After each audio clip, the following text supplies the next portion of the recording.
राम राम साहब। परम आदरणीय कांग्रेस के अध्यक्ष महोदय श्री मल्लिकार्जुन खड़गे,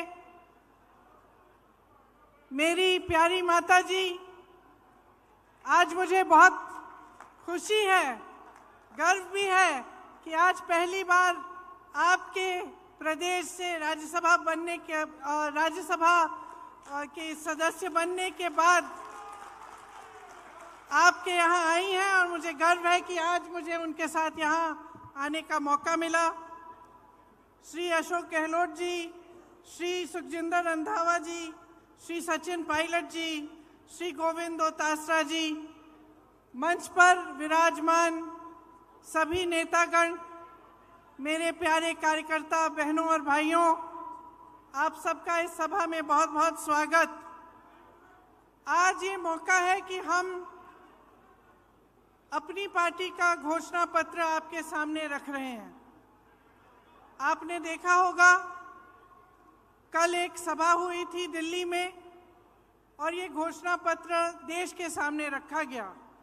इसे हमने न्याय पत्र का नाम दिया है ताकि ये स्पष्ट हो कि ये एक सिर्फ घोषणाओं की एक सूची नहीं है जिन्हें हम चुनाव के बाद भूल जाएंगे।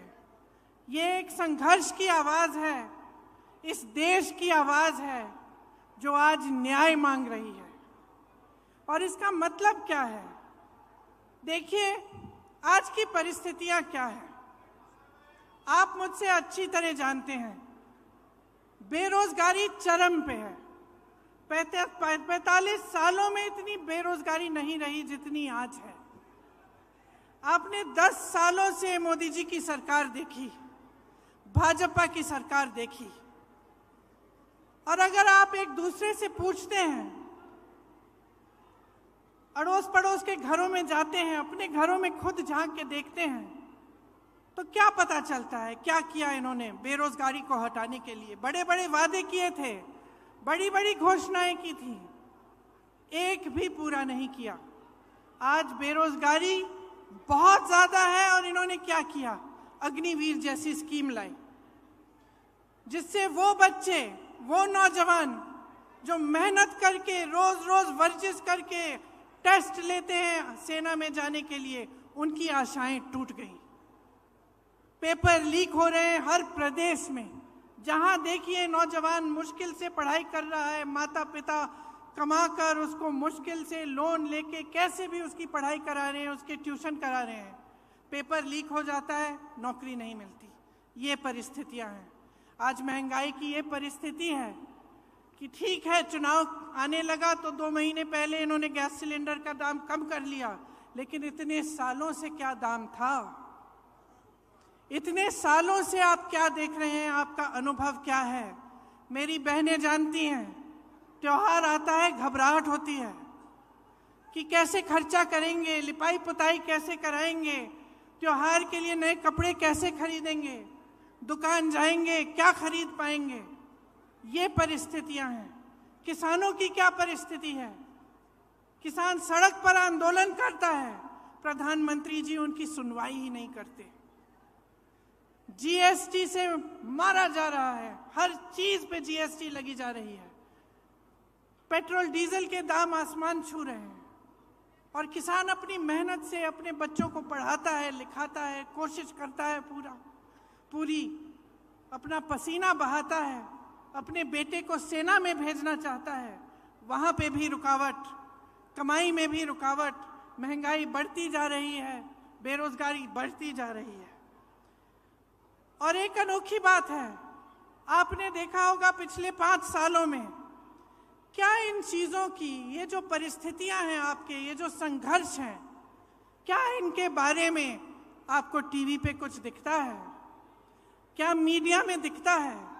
क्या अखबारों में पढ़ने को मिलता है कि भाजपा की सरकार आते ही राजस्थान में चिरंजीवी स्कीम बंद हो गई, कि 25 लाख की आपको बीमा मिल रही थी स्वास्थ्य के लिए, कांग्रेस पार्टी दे रही थी, और आज 5 लाख हो गया है? क्या ये चीजें आपको पढ़ने को मिलती हैं? क्या इसके बारे में आपको जानकारी मिलती है? तो परिस्थितियां इतनी खराब हैं देश में, जो गरीब है उसके लिए कोई सुनवाई नहीं, उसके लिए कोई आगे का रास्ता ही नहीं है। बड़े बड़े उद्योगपति हैं, आपने खुद देखा किस तरह से महलों में रह रहे हैं, उनकी शादियां किस तरह से होती हैं, और देश की जितनी भी संपत्ति है उनको सौंपी जाती है। उनके हजारों करोड़ के जो लोन है वो माफ हो जाते हैं। किसान के 10,000 के लोन के लिए किसान आत्महत्या करता है। ये परिस्थितियां हैं आज, लेकिन आपको जानकारी नहीं मिलती।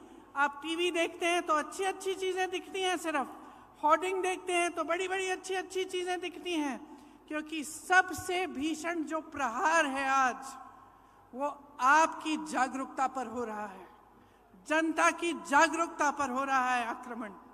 चाहे वो मीडिया की तरफ से हो, टीवी की तरफ से हो, भाजपा की पूरी जो मशीनरी है उसकी तरफ से हो। तो जानकारी आपको मिल नहीं रही है सही।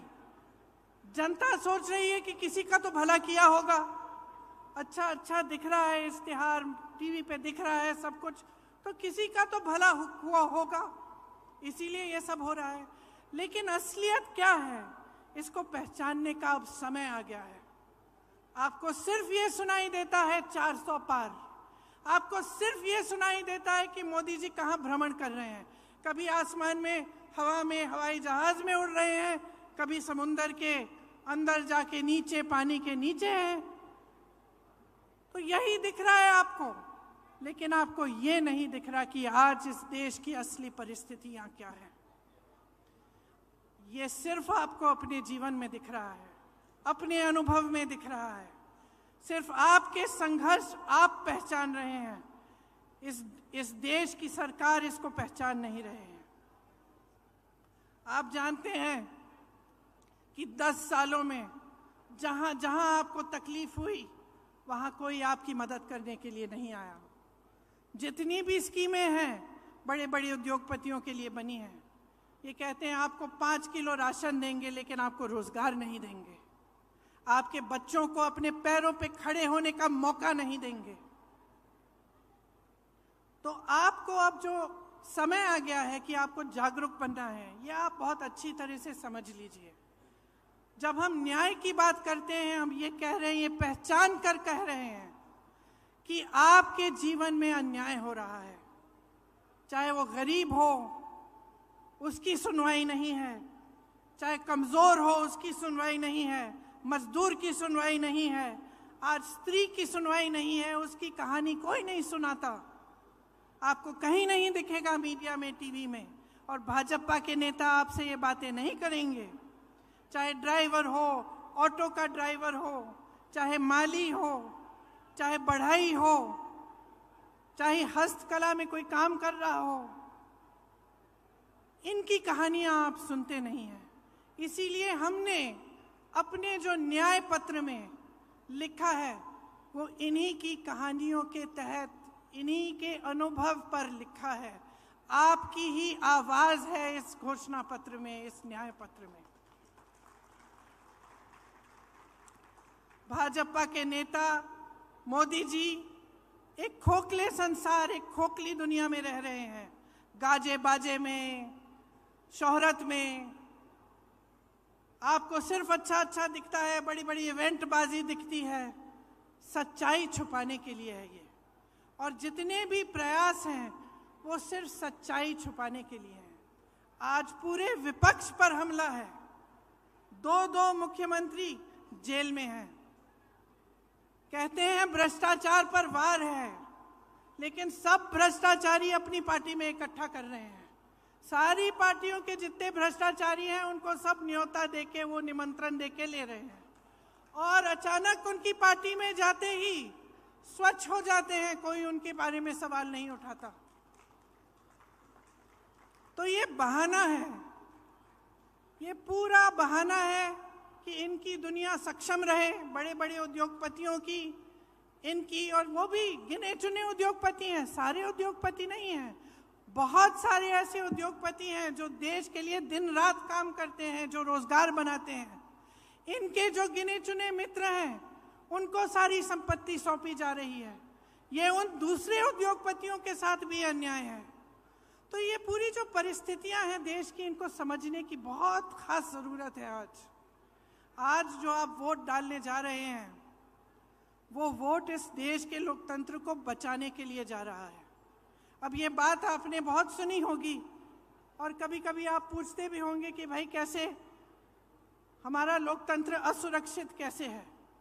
तो ये असुरक्षित इसलिए है क्योंकि जितनी भी ऐसी संस्थानें हैं और जो बड़ी बड़ी इंस्टीट्यूशंस हैं जो लोकतंत्र को बचाने के लिए हैं, उनको कमज़ोर किया गया है, उनका गलत तरह से इस्तेमाल हो रहा है।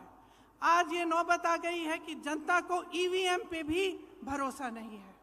जनता ये भी नहीं जानती कि अगर वोट डालेंगे तो क्या हमारा वोट सही तरह से डलेगा कि नहीं।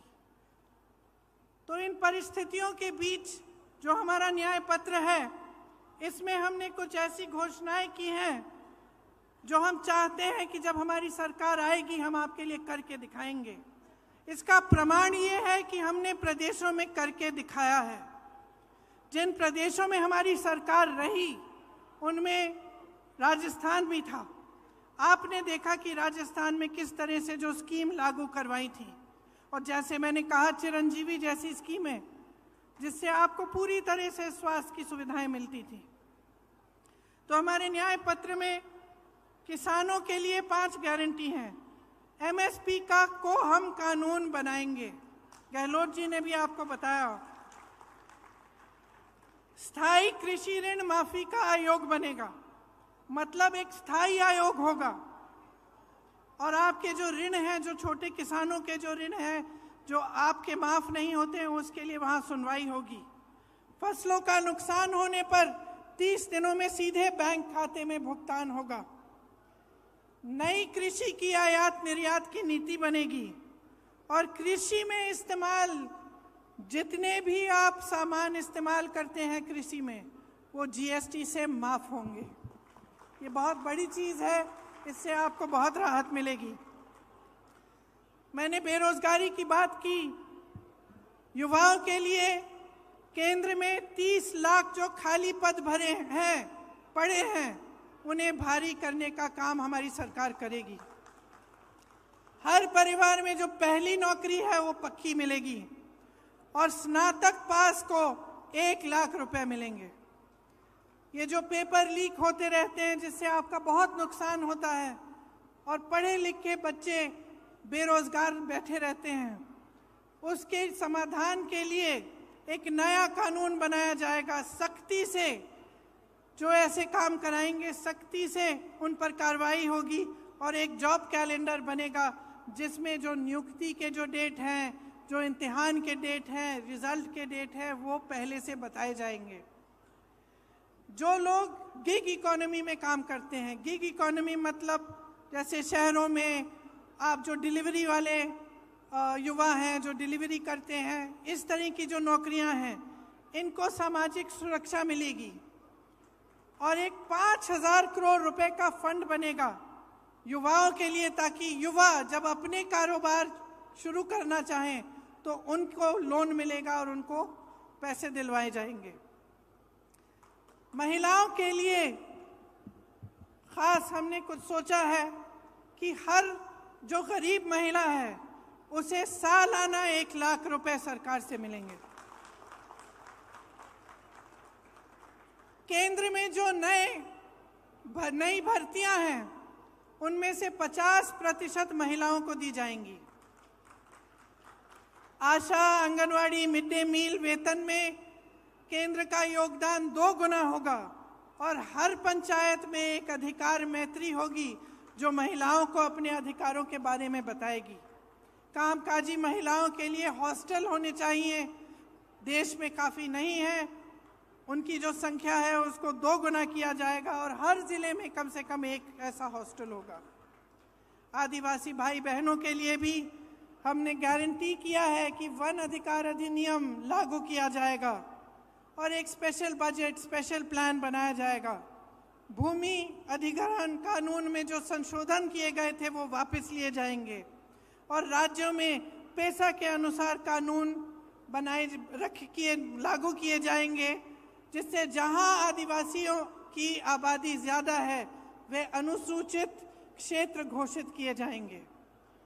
1 साल के अंदर अंदर जितनी भी FRA के क्लेम हैं उनका निपटान किया जाएगा और लघु वन उपज जो है उनको भी MSP के दायरे में लाया जाएगा। श्रमिकों के लिए हमने कुछ सोचा है कि उनके स्वास्थ्य के अधिकार की कानूनी गारंटी देना चाहते हैं।